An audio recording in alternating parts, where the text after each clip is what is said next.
So good afternoon everyone. तो आज एक इंटरेस्टिंग कंपनी के बारे में डिस्कशन करेंगे। उसका नाम है मल्टी कमोडिटी एक्सचेंज। ये इंडिया की सबसे बड़ी लिस्टेड प्लेटफॉर्म है इन द कमोडिटी सेगमेंट। तो इसके बारे में डिस्कशन स्टार्ट करते हैं। काफ़ी इंटरेस्टिंग वीडियो होने वाला है ये। तो हम लोग शुरू करते हैं। सबसे पहले शुरुआत करेंगे। Just one second.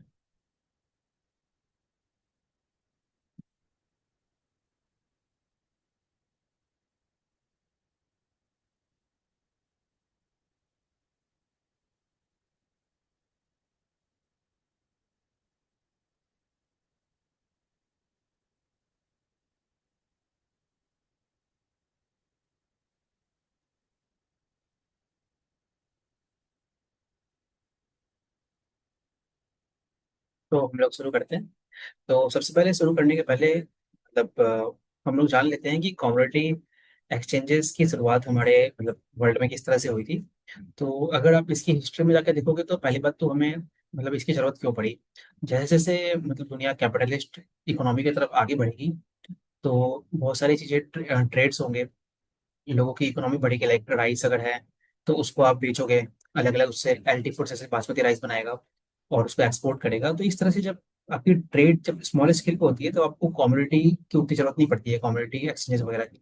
लेकिन जब जैसे जैसे ट्रेड बढ़ेगा मतलब एक कंट्री जाके दूसरे कंट्री में एक्सपांड करेगी तो इसी तरह से ये बढ़ना स्टार्ट हुआ। तो अगर अगर इसकी हिस्ट्री देखेंगे तो जैसे हमें सबसे पहले दिखता है कि ये आपका पहले ये जापान में कोई डोजिमा राइस एक्सचेंज के नाम से राइस की कमोडिटी करके स्टार्ट हुआ था। फिर यूएस में जैसे चिकागो बोर्ड ऑफ ट्रेड करके स्टार्ट हुआ। तो इस तरह से ये बढ़ते रहा। और अगर इसका अगर आप मेजर चंक ऑफ ग्रोथ देखोगे तो ड्यूरिंग द वर्ल्ड वॉर 1 और वर्ल्ड वॉर 2 हुआ जहाँ पे बहुत सारी कमोडिटी की प्राइसेस में फ्लक्चुएशन हो गए। तो इससे लोग अपने बेसिकली अपने जो प्रोडक्ट्स है उसको हेज करने के लिए एक तरह से तो इस तरह से लोगों ने कमोडिटी एक्सचेंज की शुरुआत की। अब इसी में अगर आप देखेंगे जब ग्रेट डिप्रेशन का टाइम आया था तो वहां पे सेंस आप देखोगे जैसे जैसे मतलब जो हमारे प्रोडक्ट्स हैं लाइक खाने पीने की जो चीजें हैं उनकी सप्लाईज कम हो जाती है। तो अगर वहां पे हम लोग स्पेकुलेशन वाली चीजें ले आएंगे तो लोग तो उसको फॉर प्रॉफिटेरिंग पर्पसेज यूज करेंगे। तो इसीलिए जब ये आपका ग्रेट डिप्रेशन का टाइम आया था तो वहां पे ये जो कम्युनिटी है कई सारी कंट्रीज ने इसको बैन सा कर दिया था। अब आते हैं शुरुआत करते हैं इसकी इंडिया में किस तरह से ट्रांसफॉर्मेशन हुआ। और तो अगर हम लोग इसको इंडिया की हिस्ट्री से देखेंगे तो जैसे जो अर्थशास्त्र है भाई कौटिल्य उसमें भी कहा गया है कि जैसे राइस आटा चावल इस तरह की चीजों के लिए कमोडिटी मतलब प्राइस के नेगोशिएशन होते थे मतलब फ्यूचर में लाइक 1 मंथ 2 मंथ। तो अगर आप हिस्ट्री देखोगे तो वहां से शुरुआत शुरुआत होती है। बट अगर प्रेजेंट टाइम्स में आएंगे जब ब्रिटिशर्स थे इंडिया में तो उस टाइम पे अगर आपको याद है हमारे हिस्ट्री क्लासेस में हमने पढ़ा था। तो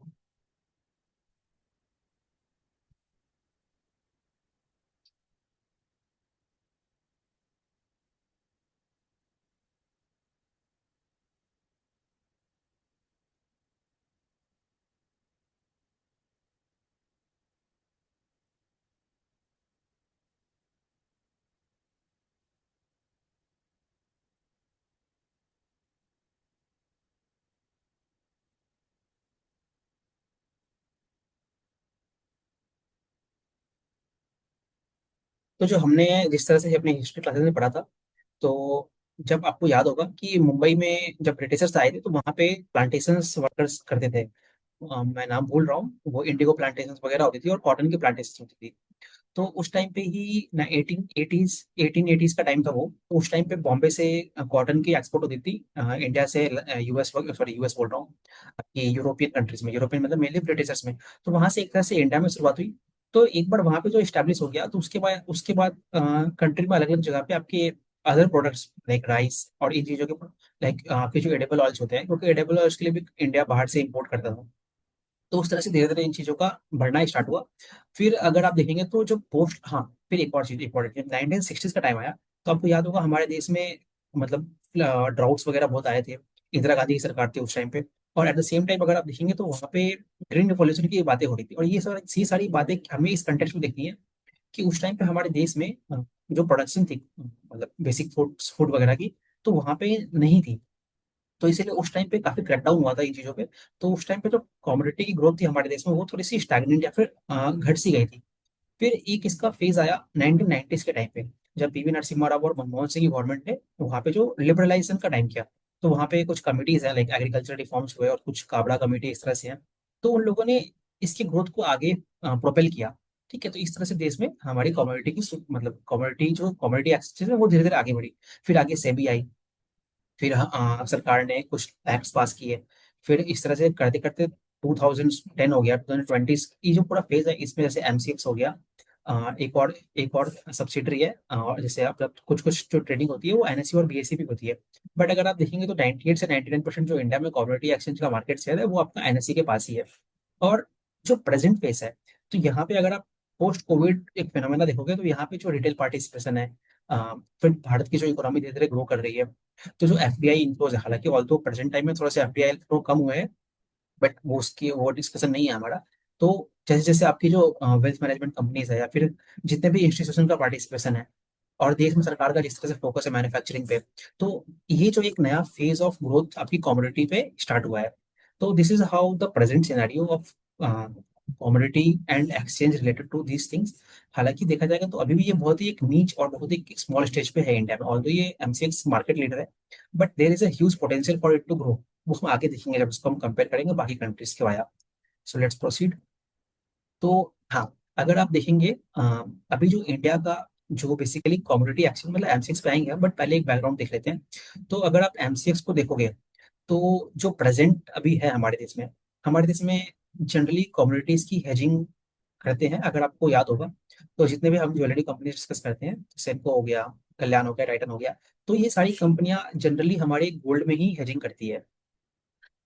अब इसे जो अगर इसलिए आप देखेंगे ना, जो मार्केट शेयर है मतलब जो पूरी मतलब उसमें जो बुलियन जो सेगमेंट है वो बहुत ज्यादा डोमिनेट करता है ये हमारे कम्युनिटी प्लेटफॉर्म्स पे। तो और दूसरा और दूसरा जो पब्लिक की जो फेमिलियरिटी भी है, जैसे आपकी स्टील जो नॉर्मल पब्लिक है उनकी स्टील कम्युनिटी से उतनी फेमिलियर नहीं है, तो इसलिए उस पर उतनी आपकी ऑप्शंस एंड फ्यूचर्स वाली चीजें नहीं होती हैं। तो मेनली जो मार्केट शेयर है वो पूरा बुलियन का ही है। अब अब हाँ, तो अब जिसे देखेंगे हम लोग, तो ये आगे किस तरह से बढ़ने वाला है। अब अगर आप देखेंगे सरकार का जो फोकस है, हाँ पहले हम लोग एनर्जी की बात कर लेते हैं। तो अब इंडिया एज ए कंट्री, वो हमारा 80% तो क्रूड ऑयल जो इम्पोर्ट होता है तो इम्पोर्ट पे डिपेंडेंट है। अब अगर आप इम्पोर्ट पे डिपेंडेंट हो तो ऑफकोर्स जो इतने सारे देश मतलब कंट्री में अभी मतलब ट्रांजिशन चल रहा है, टैरिफ चल रहे हैं, इस तरह की वॉर्स की बात चल रही है, तो इसमें जो क्रूड के प्राइसेस हैं, specially from the Covid times लेकर अगर अभी तक की बात करें या फिर आगे in general, for country like India जो 80% डिपेंडेंट है, तो प्राइस फ्लक्चुएशन बहुत रहेंगी। तो एनर्जी एक दूसरा सेगमेंट होता है जो आफ्टर गोल्ड इंडिया में डोमिनेट करता है। अब अगर आप देखेंगे तो इंडिया की जो इकोनॉमी रही है पोस्ट इंडिपेंडेंस से बात करते हैं, तो जनरली वो एग्रीकल्चर ड्रिवन इकोनॉमी रही है। अब पोस्ट इंडिपेंडेंस से प्रेजेंट लिबरलाइजेशन के टाइम पे क्या हुआ कि जो हमारा एग्रीकल्चर है, एग्रीकल्चर से डायरेक्ट शिफ्ट हो गया हमारा सर्विसेज पे। जो बीच में जो मैन्युफैक्चरिंग सेक्टर है वो उतना ग्रो नहीं कर पाया। इसीलिए अगर आप देखेंगे ना, तो जो बेस मेटल है, बेस मेटल में क्या आते हैं, फिर कॉपर, एल्यूमिनियम, इस तरह की चीजें आती हैं, है ना, आयरन हो गया, इस तरह की सारी चीजें आती है। तो उनका जो ग्रो है, क्योंकि किसी भी देश की जो इंडस्ट्री है, जो मैन्युफैक्चरिंग सेक्टर का जो ग्रोथ होता है, दैट इज एक तरह से सेम ही होता है कि किस तरह से उस कंट्री का आपका पूरा ये जो मेटल्स वगैरह की प्रोडक्शन है। तभी तो देखेंगे इंडिया आज भी इतना सारा स्टील और बाकी सारी चीजें मतलब जो जो इतनी सारी बातें हैं रेयर रेयर अर्थ मेटल्स की, तो ये सारी चीजों के कारण हमारे देश में बेस मेटल्स का उतना ग्रो नहीं हो पाया। तो इसीलिए वो एक थर्ड कैटेगरी में आता है। और फाइनली अगर आप एग्री की बात करेंगे, तो जैसे मैंने बताया, अगर इसको आप कनेक्ट कीजिए ग्रेट डिप्रेशन वाले एग्जाम्पल से और एट द सेम टाइम जो ग्रीन रिवॉल्यूशन वाला एग्जाम्पल है, तो उन सभी चीजों के कारण जो एग्री है, मतलब हमेशा सरकार को उस पर बहुत ज्यादा मतलब छोटे छोटे फार्मर्स है, और हमेशा बहुत ही इस पे मतलब रेगुलेटरी एस्पेक्ट्स रहे हैं, मतलब अंडर लॉज रहा है। तो अगर आप प्रेजेंट में भी देखोगे तो ऑल्दो जो फार्मर्स है हमारे यहाँ पे बहुत छोटे छोटे लैंड पार्सल्स होते हैं, तो वो जो बड़े बड़े फार्मर्स है वो उस तरह के नहीं है। तो इसलिए जो एग्री सेगमेंट है उसके बारे में अवेयरनेस नहीं है। अवेयरनेस चलिए मतलब एक सेकेंडरी एस्पेक्ट हो गया। एग्री को बहुत लोग एक मतलब अपने पूर्ति के लिए यूज करते हैं, नॉट फॉर इकोनॉमिक्स उतनी उसकी स्ट्रांग नहीं है हमारे देश में प्रेजेंटली। तो this is the present scenario, that is why gold, और जो गोल्ड से मेजर आता है, फिर उसके बाद आपकी एनर्जी डोमिनेट करती है सेकंड पर। Second that is because that is a necessity, because हमें अपने प्राइसेस को हेज करना है। ग्लोबल प्राइसेस में जो चेंज होता है, मतलब ब्रेंट क्रूड ऑयल और डब्ल्यूटीआई क्रूड ऑयल के प्राइसेस में चेंजेस होते हैं, उसको प्रोटेक्ट करने के लिए हमें वो करना पड़ता है। तो लेकिन अगर आप देखेंगे तो फ्यूचर में जैसे जैसे ट्रांजिशन होगा, तो जैसे अगर आप देखेंगे तो गवर्नमेंट का भी आत्मनिर्भर भारत पीएलआई स्कीम और मेक इन इंडिया, इस तरह से बहुत सारे फोकसेस हैं। जैसे रिन्यूएबल में ट्रांसफॉर्मेशन हो रहा है, उसमें भी सारे आपके सोलर मॉड्यूल चाहिए। तो जैसे जैसे हमारी कंट्री आगे बढ़ेगी मैन्युफैक्चरिंग पे, तो आप देखेंगे कि हमारा जो बेस मेटल वाला जो सेगमेंट है वो भी धीरे धीरे आगे बढ़ेगा। और अगर आपको रिसेंटली याद होगा कि फार्म लॉज के बारे में बहुत सारा डिस्कशन हुआ था, मैं पॉलिटिकल एस्पेक्ट पर नहीं जाऊंगा, बट जैसे जैसे अगर ये कॉन्ट्रैक्ट फार्मिंग और इस तरह की चीजें अपने देश में आएंगी, जो कि भविष्य में होना ही है, because that is the only solution. जैसे आप यूएस और यूरोपियन कंट्रीज को कंपेयर करिए वहाँ पे, तो वहाँ पे ऐसे एग्री वगैरह का भी डोमिनेशन है। तो हमारे देश में वो भी फ्यूचर में, तो एक ये ट्रांजिशन होना है। अब ये कितने समय में होगा, that is again a question to be seen in the future. So this is how the transition is happening. But presently अगर आप आज के डेट में देखोगे तो वो बुलियन और एनर्जी डोमिनेट करता है। अगेन बुलियन उसमें बहुत आगे है, एनर्जी सेकंड पे, और बाकी तो नेग्लिजिबल सॉर्ट ऑफ ही है। तो लेट्स प्रोसीड। तो अच्छा, अब अगेन हम इसको थोड़ा सा स्कोप के वाया देखते हैं। तो जैसे सीएमई जो है वो शिकागो मेटल एक्सचेंज है, तो वहाँ पे अगर आप देखेंगे ना, तो वो वहाँ पे जो डोमिनेट करता है वो आपका मेटल्स एंड एनर्जी डोमिनेट करता है। बिकॉज किसी कंट्री की जो पहचान है, उसकी ग्रोइंग ग्रोथ की पहचान है। अगर आपको देखना है कि कोई कंट्री कितना आगे बढ़ी है, तो आप उसके मेटल सेक्टर को देख लीजिए। बिकॉज वहीं से तो आपके सारे रोड्स बनेंगे, आपकी इंफ्रास्ट्रक्चर बनेगी, रेलवे लाइंस बनेगी, ब्रिजेस बनेंगे। तो वो है सेकंड पे मैंने एक लंदन मेटल एक्सचेंज को कंपेयर किया, और थर्ड पे एमसीएक्स को रखा है। अब अगर आप देखेंगे तो एमसीएक्स को देखिए, बेसिकली जो इंडियन कमोडिटी मार्केट है वो कितना छोटा है as compare to world. So what I am trying to say basically कि जो स्कोप है ग्रो होने का वो बहुत ही ज्यादा है। तो हाँ, इसी तरह से मैंने यहाँ पे कुछ निकाला है। तो ऑल दो इंडिया का ऐसा नहीं है कि छोटा है, मतलब टॉप 10 इस तरह से टॉप इसमें आता है, but again there is a huge scope to grow. अब एक यहीं पे छोटा सा पॉइंट डिस्कस करना है कि जनरली हम लोग कंफ्यूज हो जाते हैं कि लाइक इक्विटी मार्केट और कमोडिटी मार्केट अलग अलग क्यों बनाई गई है।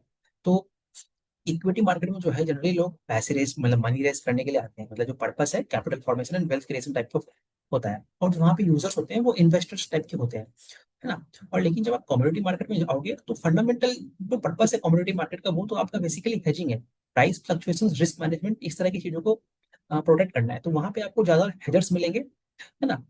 और यहाँ पे आपकी जैसे मान लो, जैसे यहाँ पे जो सेटलमेंट है वो फिजिकल सेटलमेंट होता है। मतलब अगर मान लीजिए किसी को 1 टन राइस खरीदना है आफ्टर 2-3 मंथ्स, तो वहां पे एक्चुअली वो कॉन्ट्रैक्ट होगा और वो डिलीवरी होगी।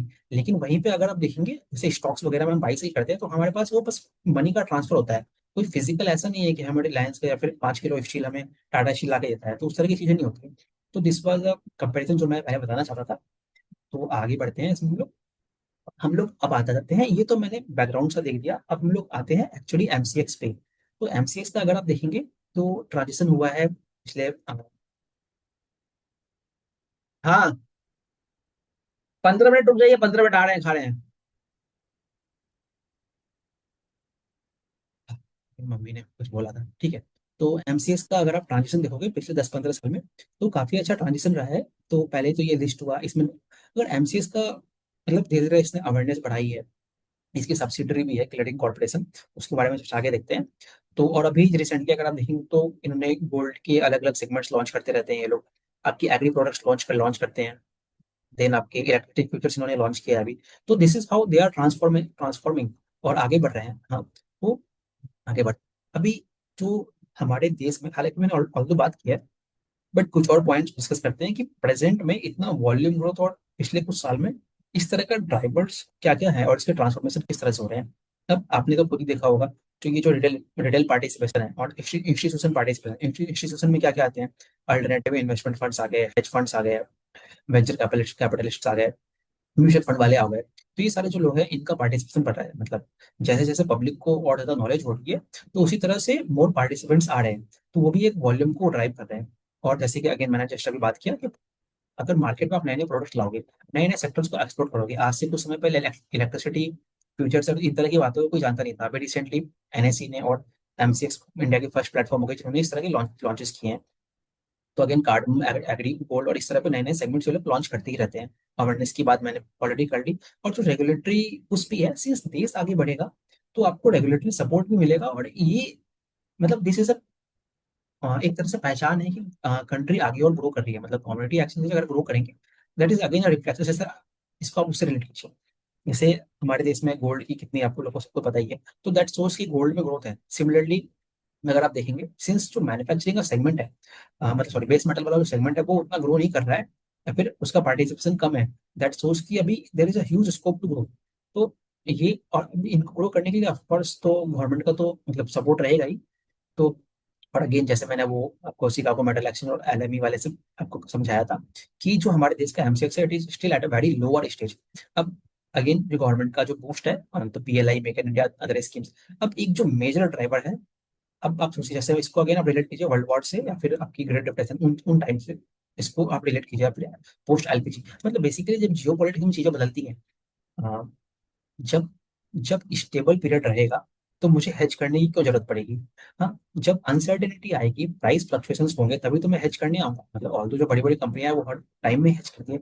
इसको मैं आपको एक ज्वेलरी कंपनी से समझाता हूँ। आपने अगर सेंको गोल्ड का कॉन कॉल सुना होगा या फिर उसके मैनेजमेंट को आप ट्रैक करते हैं पिछले 2 क्वार्टर से, तो आप देखेंगे कि जब गोल्ड की प्राइसिंग फ्लक्चुएशन ज्यादा होती है तो उनकी जो हेजिंग परसेंटेज होती है वो 50 से लेके 80, 90 अप टू 100 तक जाती है।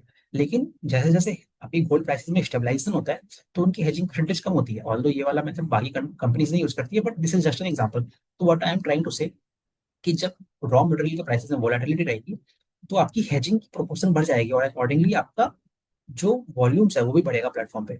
सो at again at the same time अभी जो प्रेजेंट माहौल है दुनिया का, उसमें आपके टैरिफ्स ट्रम्प ने 50-50, मतलब सॉरी 25+25 में इंडिया पे लगाया है, ब्राजील पे लगा रहा है और इस तरह बाकी कंट्रीज पे लगाया है। तो और अगर आप देखेंगे पिछले कुछ सालों में चाइना जैसी कंट्रीज जो है गोल्ड को पाइल अप कर रही है। तो जब इस तरह की चीजें होंगी तो आपकी हेजिंग की जो रिक्वायरमेंट है, आपके एक्सचेंजेस की रिक्वायरमेंट है, कमोडिटी पे जो रिस्क आपको डी रिस्क करना है, उन सबकी रिक्वायरमेंट बढ़ेगी। सो अब ये हम लोग अब एमसीएक्स के कुछ और पॉइंट्स हैं जो ये लोग किस तरह से कर रहे हैं। इस पे मैं एक एक पॉइंट्स नहीं पढ़ूंगा, आप पॉज करके पढ़ लीजिएगा। तो जो जो मैंने पॉइंट्स बोली है मोर और लेस इसमें वही सारे पॉइंट्स लिखे हैं। तो जैसे कि आपका सेबी ने भी जैसे एफपीआई के लिए इजी कर दिया है इस तरह से पार्टिसिपेशन करना। ठीक है, so these are the points, इसको मैं स्किप करता हूँ। हाँ, अभी जस्ट ये मैं मुझे एक पॉइंट डिस्कस करना है, इसी के लिए बस एक मैं यहीं पे इसको डिस्कस डिस्कस कर लेता हूँ। तो जैसे बेसिकली एमसीएक्स क्या है, MCX is the market place जहाँ पे सारी कम्युनिटी एक्सचेंजेस होती है।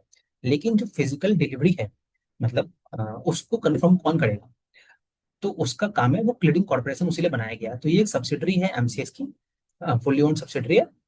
तो इनका बेसिकली क्लियरिंग एंड सेटलमेंट का काम है, इसे जस्ट आई वांटेड टू बोलना चाहता था मैं। तो अब हम लोग आ जाते हैं इसकी फाइनेंशियल एस्पेक्ट पे।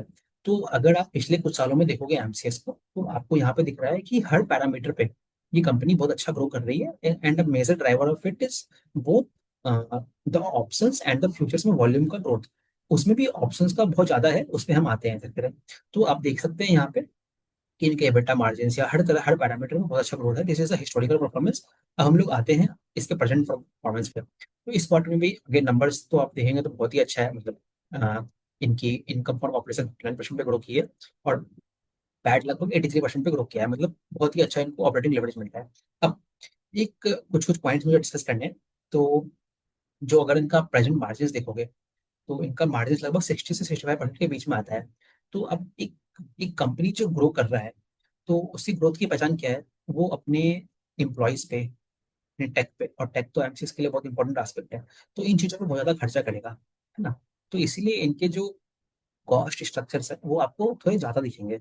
ठीक है, और मैनेजमेंट का यही कहना है कि हम इसका ऐसा नहीं है कि हम कम करना चाहते हैं। Although since the company is growing, तो इनको हमेशा अपने आईटी पे खर्च करना ही पड़ेगा, नए नए टैलेंटेड पीपल्स को हायर करना ही पड़ेगा। और डेप आप जब इन्वेस्टमेंट करोगे तो आपका डेप्रिसिएशन भी रहेगा, तो वो कॉस्ट भी हाई रहेगी। जैसे और एक और लाइसेंस फी जो होती है, जैसे जैसे इनको एनर्जी का ये लोग कम्युनिटी एक्शन प्रोवाइड करता है, तो इनको लाइसेंस लेनी पड़ती है आपकी शिकागो मेटल एक्सचेंज से। तो बेसिकली वहां से जो उनकी प्राइस डिस्कवरी है, उन सारे पैरामीटर्स को इनपुट लेने के लिए, सिमिलरली वो लोग आईएक्स के लिए भी करते हैं, उन सारे इनपुट्स को लेने के लिए इनको वहाँ पे फी पे करना पड़ता है। तो दैट इज द लाइसेंस फी। अब जो टैक्स एक्सपेंस है यहाँ पे, इसलिए मैंने वो क्लियरिंग कॉर्पोरेशन बताया था कि जो टैक्स एक्सपेंस है इनका लगभग 22-23% आता है, क्योंकि जनरली जो कॉर्पोरेट टैक्स स्ट्रक्चर है उससे थोड़ा रिलेटिवली कम रहता है। अभी ऐसा क्यों है, क्योंकि जो एमसीएक्स एक सब्सिडरी कंपनी है तो वहां पे उसको कुछ टैक्स के फायदे होते हैं। तो ये बस एक पॉइंट में बोलना चाह रहा था। अब हाँ, एक और छोटी सी चीज मुझे बोलनी है, सोवरेन गारंटी फंड और आपका investor protection fund. This is just like an insurance. ठीक है, जैसे कि आपकी बैंक्स में भी होता है ये चीज। अ, हर कंपनी में ऐसे, इवन द आरबीआई भी तो कुछ अपना गोल्ड का रिजर्व रखता है अपने पास, ताकि वो जो गारंटी दे रहा है पब्लिक को पैसा, उसके लिए कुछ रिजर्व रखनी पड़ती है। तो this is the same thing. तो ये सारी बात हो गई। हाँ, मार्जिन पे एक और मैं छोटा सा पॉइंट बोलता हूँ, इंटरेस्टिंग पॉइंट है। तो जनरली हम लोग ये देखते हैं कि मार्जिन जो है वो कॉस्ट्स वगैरह बढ़ने से कम हो जाता है। ठीक है, दैट इज करेक्ट। बट अगर आप देखोगे अगर कॉस्ट ऑल दो बढ़ रहे हैं लेकिन अगर वॉल्यूम में भी उसी तरह का ग्रोथ है तो आपके मार्जिन इम्पैक्ट इंटैक्ट रहेंगे।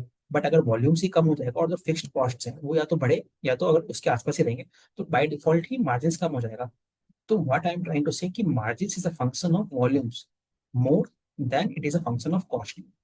तो वही यहाँ पे ऐसे मैनेजमेंट कहता है कि जुलाई में इनके थोड़े से वॉल्यूम्स कम हुए हैं, तो due to investment and growth of the business, तो इनके मार्जिन पे थोड़ा सा प्रेशर रहेगा। पर at the same time volumes पे अगर डिप हुआ तो वहां से भी इनके मार्जिन पे प्रेशर आएगा।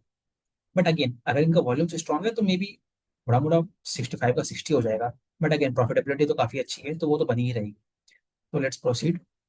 हाँ, तो ये जो वही जो पॉइंट मैं आपको बोल रहा था कि लाइसेंसिंग एग्रीमेंट है जो इनका शिकागो मेटल एक्सचेंज के साथ, तो वो लोग उनको फी करते हैं, वही पॉइंट मैं यहाँ पे बताना चाह रहा था आपको बस। हाँ, तो ये स्लाइड मैंने ऑल्दो तो ये स्लाइड सेम ही है इस वाले से, बट यहाँ पे बस मैं आपको यही दिखाना चाह रहा था कि कोर एसजीएफ और आईपीएफ जो कि इनका सोवरेन गारंटी फंड और इन्वेस्टर प्रोटेक्शन फंड है, जो कि as a insurance to the brokers और जो आपकी इंडिविजुअल पब्लिक होती है उनके लिए रखते हैं। ठीक है। अच्छा, अब हम लोग सिंस इतना कुछ पढ़ रहे हैं तो ऑप्शंस एंड फ्यूचर्स के बारे में हल्का सा जान लेते हैं। मतलब even I am not an expert on this, एक जनरल बट एक बेसिक अंडरस्टैंडिंग होनी चाहिए। तो जो फ्यूचर्स होते हैं तो वहां पे आपको फिक्स है कि मुझे बाई करना ही पड़ेगा। तो ये मैंने एक मतलब मंकी और इंसान का एग्जांपल लिया है। तो मतलब इस इमेज की ऑथेंटिसिटी में मत जाइएगा, बट एक जस्ट एक कंसेप्ट के लिए है। तो मतलब जब ये जो बंदर है ये बोल रहा है कि इस आदमी से कि भाई मेरा फ्यूचर कॉन्ट्रैक्ट है, मैं तुमसे इतने रुपए पे मतलब बनाना कर दूंगा ही कर दूंगा, लेकिन दूसरे केस में जब ऑप्शंस लेते हो तो वहां पे आपका राइट होता है, एक प्रॉमिस नहीं होता है कि आपको खरीदना ही खरीदना है। मतलब ऑब्लिगेशन, मतलब जो इंसान है उसका कोई ऑब्लिगेशन नहीं है, मस्ट सेल, अगर बंदर को चाहिए तो वो बेचेगा। तो इस तरह की चीज है। अब ये मैं इसको क्यों बता रहा हूँ, क्योंकि इससे क्यों बता रहा हूँ, क्योंकि इससे मुझे एक दो पॉइंट एक्सप्लेन करने हैं। तो बस आप इतना ही याद रखिए कि ऑप्शंस है वहां पे आपका मतलब राइट है। हाँ, और जो आपकी फ्यूचर्स है वहां पे आपको प्रॉमिस मतलब करना ही करना है। ठीक है। तो हम लोग आगे बढ़ते हैं।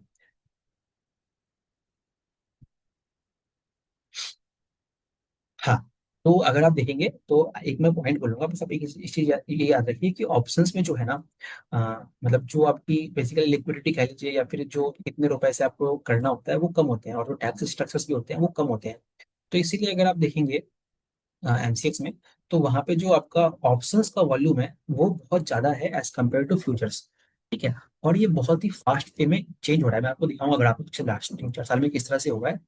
तो बस एक यही पॉइंट पर डिस्कस करना चाह रहा था।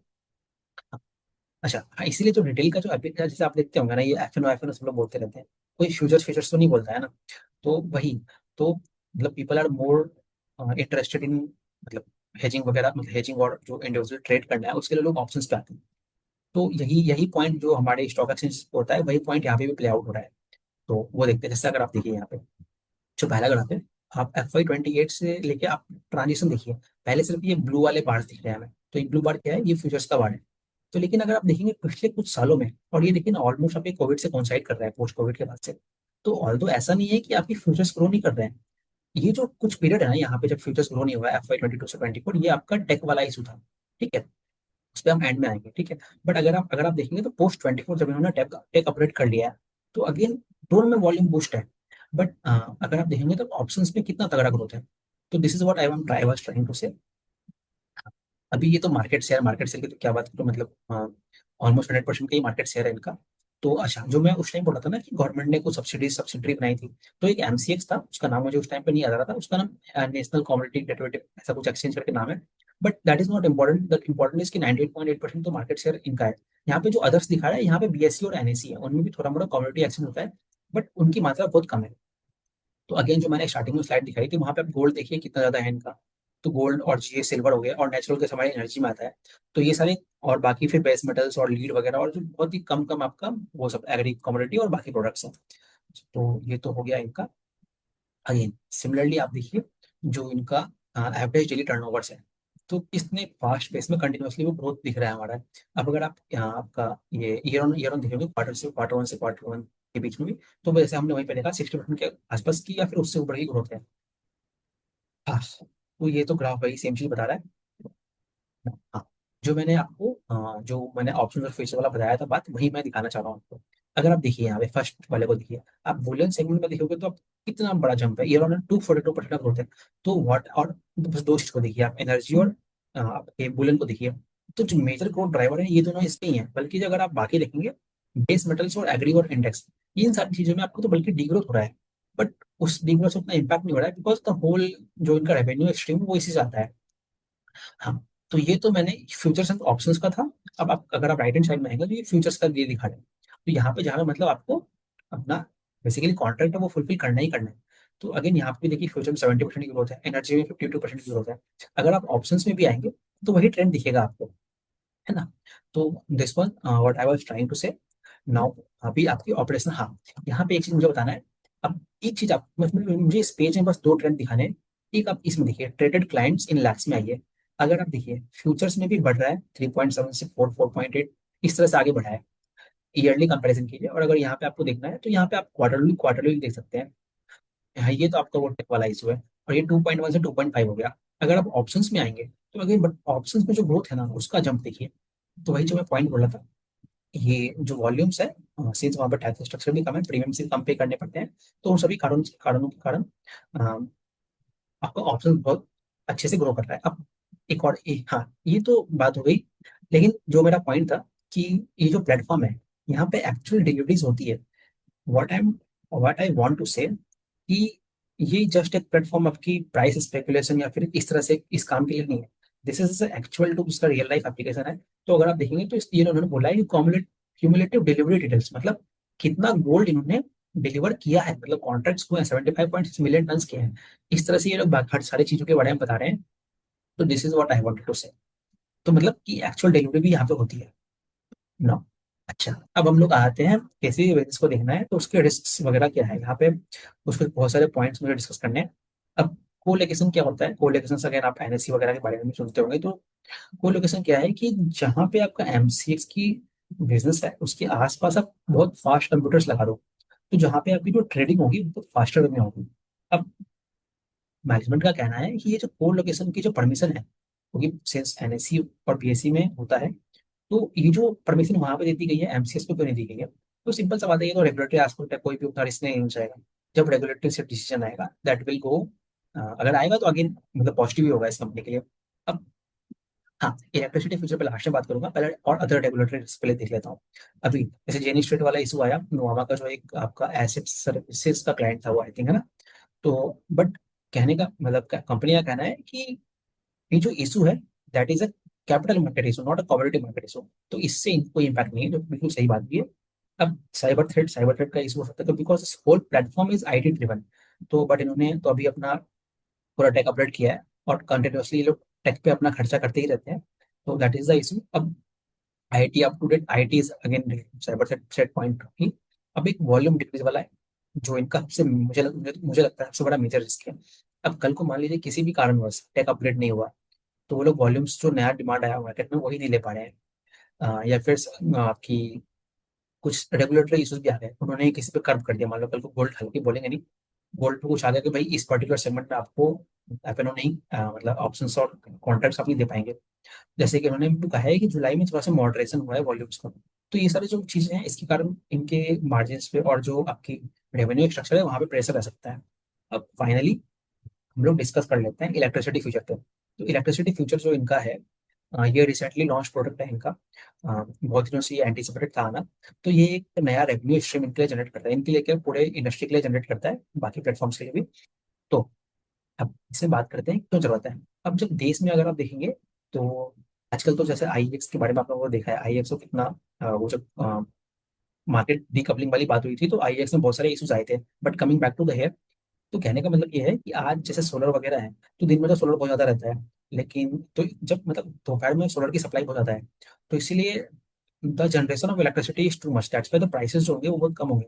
लेकिन अगर आप रात के टाइम पे जाओगे तो वहाँ पे since solar is not there, तो वहाँ पे डेफिसिट हो जाता है, तो प्राइस बहुत हाई हो जाएगा। अब मान लीजिए मैं कोई किसी स्टेट का वो हूँ, मतलब बिजली प्रोवाइडर हूँ, ठीक है, जैसे यहाँ कोलकाता में सीएससी प्रोवाइड करता है। तो अगर मुझे अपनी फोरकास्ट करनी है आज से 3 महीने बाद मेरा समर मंथ आएगा, तो अगर मेरे पास सप्लाई नहीं रहेगी तो मैं उसको सही से फोरकास्ट नहीं कर पाऊंगा ना। और अदरवाइज क्या होगा, इमीडिएटली अगर मुझे डिमांड मीट करना है, मान लो आईपीएल मैच होना है, तो अगर मुझे डिमांड मीट करना है और तो फिर मुझे वो कॉस्टली इलेक्ट्रिसिटी परचेस करनी पड़ेगी किसी भी कारण में। तो इसीलिए ये सारी जो इस जस्ट एक एग्जांपल दे रहा हूँ, तो जो इलेक्ट्रिसिटी कॉस्ट है इसको हेज करना पड़ता है, हेज करना पड़ता है। पड़ेगा आगे जाकर। तो इसीलिए ये एक अच्छा स्कोप है, just like the other segment, जैसे कि बुलियन और आपके बेस मेटल्स हो गए। तो उन्हीं तरह से ये भी एक अच्छा स्कोप आगे की ओर रखता है। अब दूसरा बात, जो इंडस्ट्रीज है, इंडस्ट्रीज में आप देखोगे तो बड़ी बड़ी जो इंडस्ट्रीज होती है, जैसे कि आपकी कोई स्मेल्टिंग प्लांट हो गया, एल्यूमिनियम स्मेल्टिंग प्लांट हो गया, या फिर आपको फर्नेसेस वगैरह हो गए, कोई न्यूक्लियर प्लांट है, कोई थर्मल प्लांट है ना। तो ये जो बड़ी बड़ी इंडस्ट्रीज है, यहाँ ये खुद में ही गीगावाट और इवन द अपकमिंग लोड्स, जैसे कि डेटा सेंटर लोड्स हो गए, जिसकी बहुत सारी बातें हो रही हैं आजकल, है ना। तो इस तरह के जो लोड्स हैं, बड़े बड़े लोड्स हैं, तो इनमें इन इंडस्ट्रीज में एक बहुत बड़ा जो चंक होता है, और जैसे आपका जो बिटकॉइन फेमस हुआ है, वहाँ पे डेटा माइनिंग होगी, इस तरह की जो चीजें हैं, इनमें जो large chunk of electricity use हो रही है। तो वही बोल रहे हैं कि जो कुछ कुछ इंडस्ट्री का, कुछ कुछ नहीं, बहुत सारी इंडस्ट्री का 30-40% इलेक्ट्रिसिटी कॉस्ट आता है। अगर आप देख रहे हो 1/3 तो आपका इलेक्ट्रिसिटी कॉस्ट है, अगर आपके उसमें प्राइस वेरिएशन हुआ तो आपकी तो पूरी प्रॉफिटेबिलिटी इंपैक्ट हो जाएगी। तो इसीलिए एक बहुत अच्छा डिमांड वहां से आएगा। दूसरा, जो मैंने आपको स्टेट वाला एग्जांपल दिया था, जो स्टेट की जो बिजली प्रोवाइडर्स हैं उन लोगों के लिए, तो बट जो डिस्कॉम्स है वो, डिस्कॉम्स क्या होते हैं, जो आपके इलेक्ट्रिसिटी प्रोवाइड, मतलब बेसिकली इलेक्ट्रिसिटी प्रोवाइड करते हैं, जो किसी स्टेट में, किसी it's not not compulsorily the state, but state के कुछ एरियाज में भी, जैसे कि टाटा पावर हो गई, वहाँ पे आपके वेस्ट साइड में होती है। तो डिस्कॉम्स धीरे धीरे आएंगे, क्योंकि वो लोग पहले आके देखेंगे कि किस तरह से मार्केट इवॉल्व हो रहा है, देन दे विल कम, क्योंकि उनमें बहुत सारे रेगुलेटरी एस्पेक्ट्स आ जाते हैं, अगेंस्ट मिनिस्ट्री ऑफ पावर के जो एस्पेक्ट है, वो सारे आएंगे। तो अच्छा, अब इसका ट्रेंड कैसा है, ओपन इंटरेस्ट का मतलब क्या होता है, लोगों ने अपने कॉन्ट्रैक्ट स्टार्ट किए अभी तक, लेकिन वो डिलीवर नहीं हुआ है। तो 700, मैनेजमेंट का कहना है कि 700 ओपन इंटरेस्ट है और बहुत अच्छा ट्रैक्शन है, और अकॉर्डिंगली ये धीरे धीरे आगे करके ग्रो करेगा। सो दिस वाज मोटा मोटी what is happening in MCX और in general the commodity market in India. तो मेरे इस पूरे डिस्कशन से आप लोग इतना तो समझ गए होंगे कि स्कोप बहुत अच्छा है, बहुत ही नेसेंट स्टेज पे है। जो कंट्री की जो इंडिया ग्रोथ स्टोरी है उसमें, मतलब जब इंडिया की जो ग्रोथ स्टोरी है, अगर वो ग्रो करेगी, तो ये बाय डिफॉल्ट ग्रो करेगा। बट अगेन इश्यूज भी हैं, मतलब इश्यूज मतलब जो हमारे, जो मैंने रेगुलेटरी मतलब सारे रिस्क की बात की थी, उनको भी हमें देखना पड़ेगा। But the thing is again, जो हमारा प्लेटफॉर्म है इंडिया में, बहुत ही छोटा है as compare to the international platforms.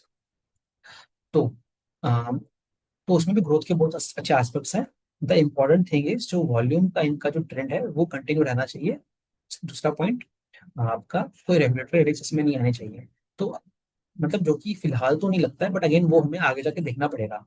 अब जैसे इन्होंने बोला है कि जुलाई में थोड़ा सा कम हुआ है, मार्जिन से प्रेशर रहेगा, तो वो हमें आगे जाके मालूम चलेगा। ठीक है।